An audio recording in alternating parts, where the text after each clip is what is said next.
下一站係沙田醫院。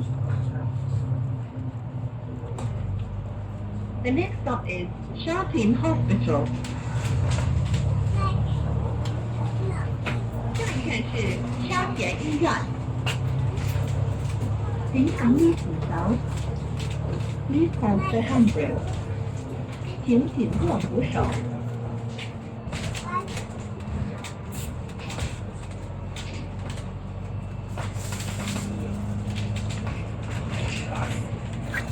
而家只要登記成為 Club 1933會員，每次坐九巴或龍運都會自動儲積分，積分可以用嚟換 eCoin，坐九巴或龍運時俾車費。